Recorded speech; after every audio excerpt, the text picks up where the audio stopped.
Marketing funnel. ज्यादातर marketers को लगता है कि वो इसे अच्छी तरह जानते हैं। लेकिन क्या हो अगर मैं ये कहूं कि वो सीधा साधा रास्ता जिसके बारे में हम सब ने पढ़ा था अब मौजूद ही नहीं है। आज हम यही समझने वाले हैं कि वो रास्ता कैसे टूट गया और उससे भी जरूरी कि उसे अब ठीक कैसे किया जाए। याद है ना, वो एकदम साफ सुथरा ऊपर से नीचे जाने वाला फनल। वो एक परफेक्ट दुनिया थी। कस्टमर अवेयरनेस के गेट से अंदर आते, बड़े आराम से विचार वाले गलियारे से गुजरते और फिर खरीदारी वाले काउंटर से बाहर निकल जाते। सब कुछ कितना प्रिडिक्टेबल और ऑर्गेनाइज था। पर क्या ये आज की दुनिया से जरा भी मेल खाता है?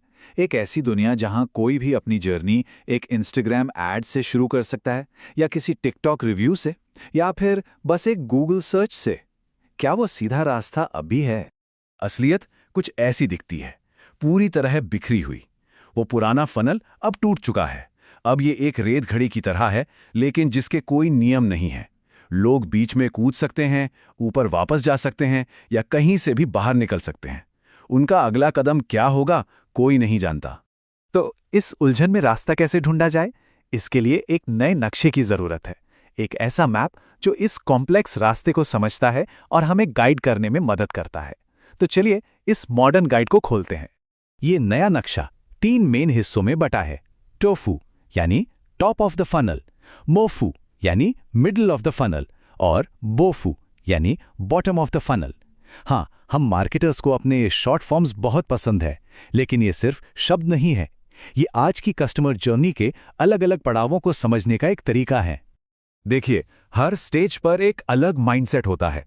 टोफू में आप एक बड़ा जाल बिछा रहे हैं, ब्लॉग पोस्ट्स और सोशल मीडिया से लोगों में दिलचस्पी जगा रहे हैं।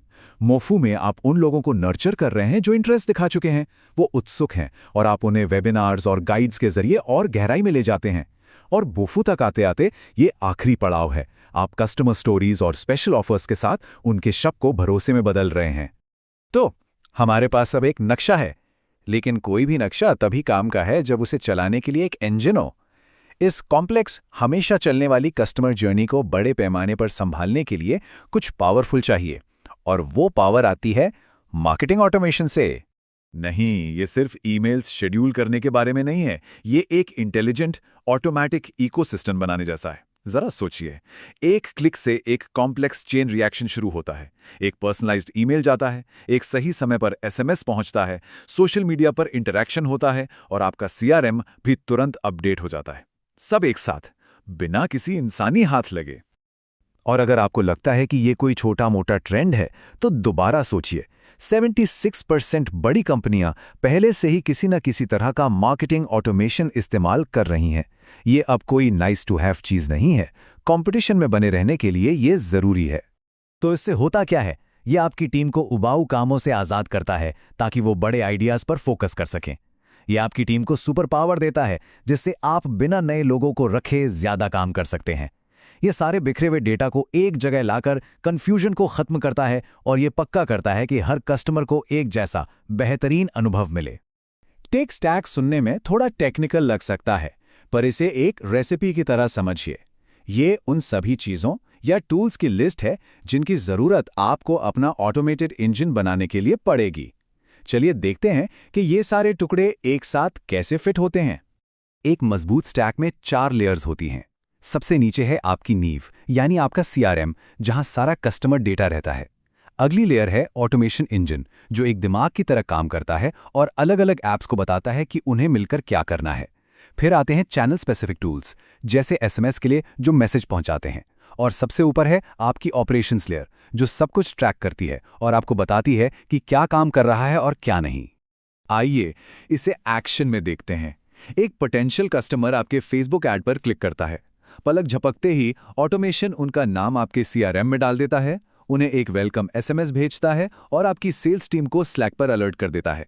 ये सब कुछ ही सेकंड्स में हो जाता है, जबकि आपकी टीम दूसरे कामों पर फोकस कर रही होती है।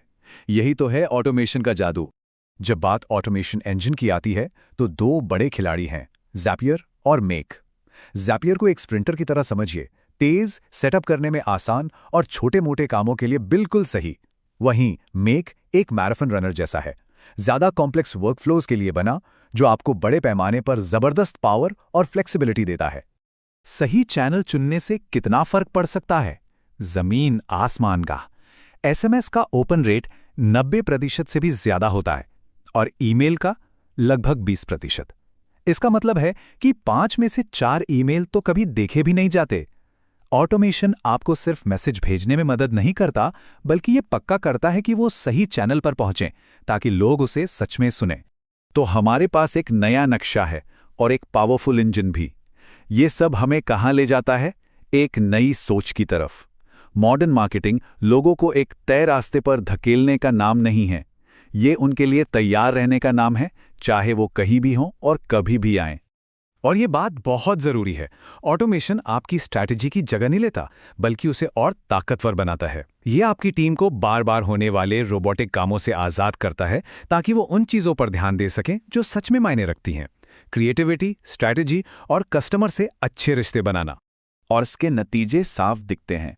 जरा सोचिए, अगर आपकी टीम के हर मेंबर को हर हफ्ते 5 से 10 घंटे एक्स्ट्रा मिल जाएं, तो क्या होगा? वो समय नई मार्केट्स को रिसर्च करने में, बेहतर कैंपेन बनाने में या फिर कस्टमर से बात करने में लगाया जा सकता है। वो सारे काम जो असल में बिजनेस को आगे बढ़ाते हैं। तो आखिर में बात क्या हमें ऑटोमेट करना चाहिए से बदलकर हमें अगला क्या ऑटोमेट करना चाहिए हो जाती है, क्योंकि आज की दुनिया में अगर आप एक जगह खड़े हैं तो आप असल में पीछे जा रहे हैं। आज के लिए बस इतना ही।